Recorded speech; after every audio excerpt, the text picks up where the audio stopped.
grade 6. This is your first lesson in our percentages and ratios unit, and today's lesson is called Introduction to Ratios. You will find this lesson on page 116 in your Jump Math 6.2 book. Our learning target for today is I can compare one part of a whole to a different part of a whole. Let's start with a brain pop video.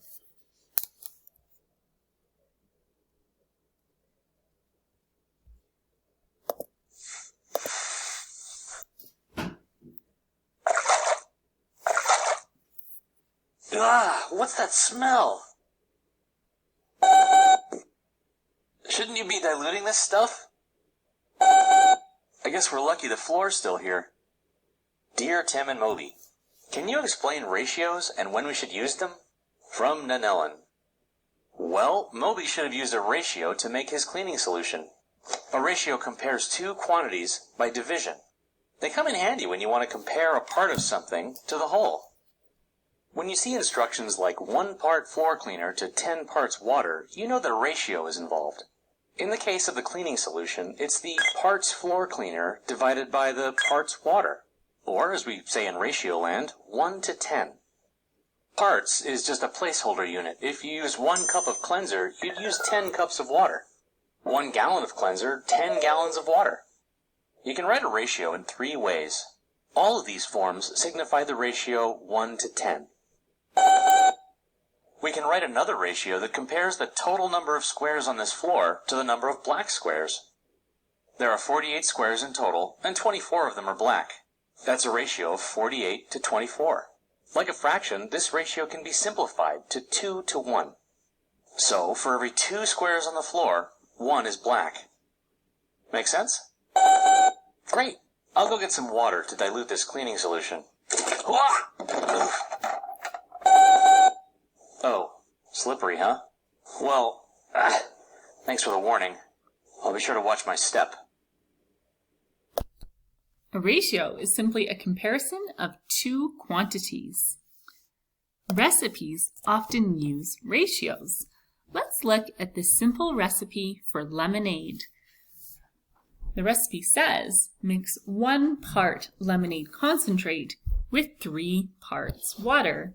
So we have 1 can, oh, my pen's not working. 1 part lemonade to 3 parts water. To write a ratio, you can write a number, followed by a colon, 2 dots, followed by the second number. So the order is important. 1 part, I'm going to put an L for lemonade, to 3 parts water. If you reverse those and had 1 part water and 3 parts lemonade concentrate, you would have very sweet lemonade. Let's take a look at another example. You may be asked to find a ratio given a picture. So if we look at our picture, we can see that we have 5 stars.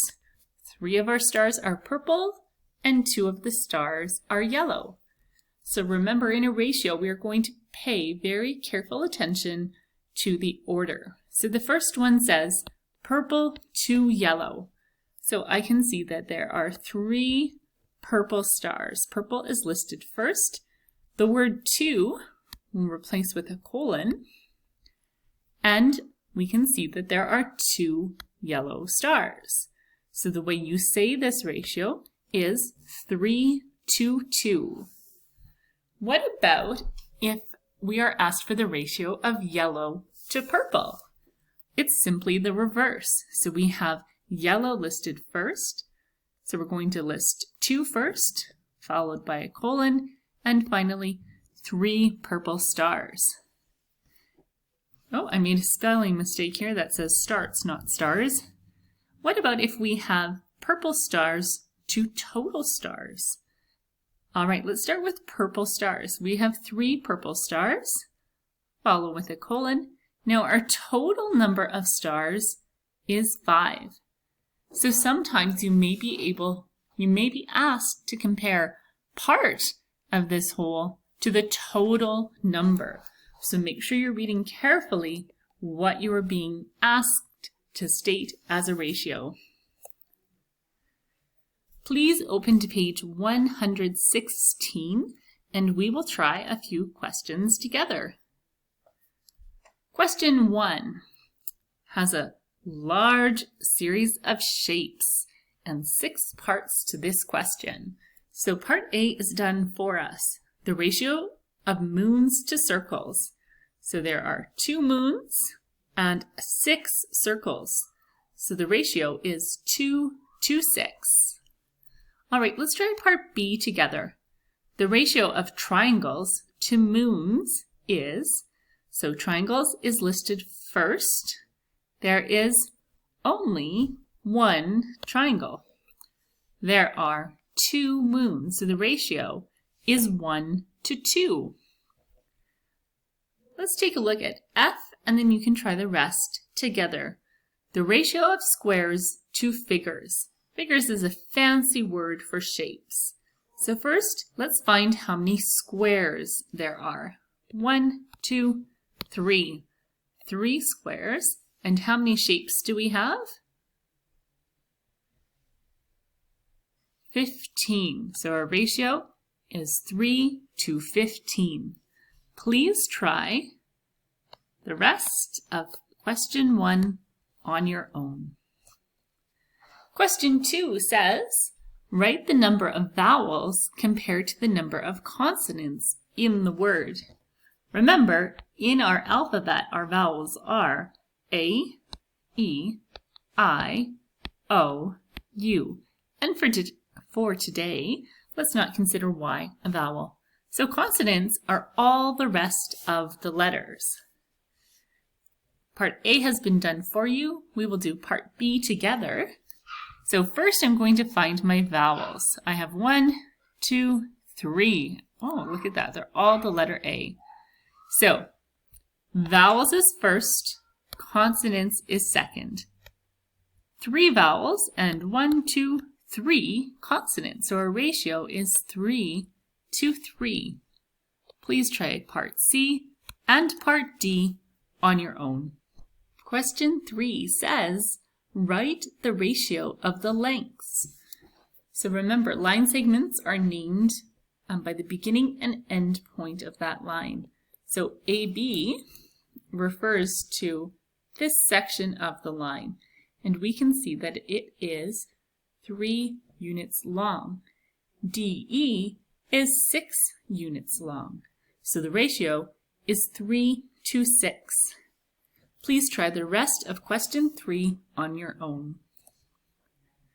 Question 4. To make fruit salad, you need 4 cups of apples, 2 cups of oranges, and 3 cups of bananas. Part A says, how many cups of fruit do you need in total? Part B, what is the ratio of cups of apples to cups of fruit salad? Try this one on your own. Finally, question 5.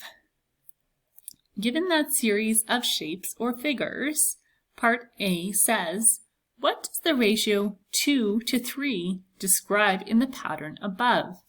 So first, we must find how many, what type of shape only has 2.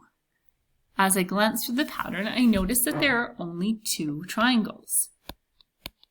So I would write triangles. Remember, our colon in words is the word 2. So triangles 2. Now a shape that has 3. There are 3 circles. So 2 to 3 describes the ratio of triangles to circles.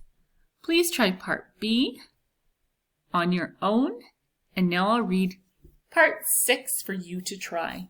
Part 6 is question 6 is a notebook question, but I do think that there is room for you to draw it down below if you would like. It says, build a model or draw a picture that could be used to describe by the ratio 3 to 4. That is the end of the lesson for today. Have a good one.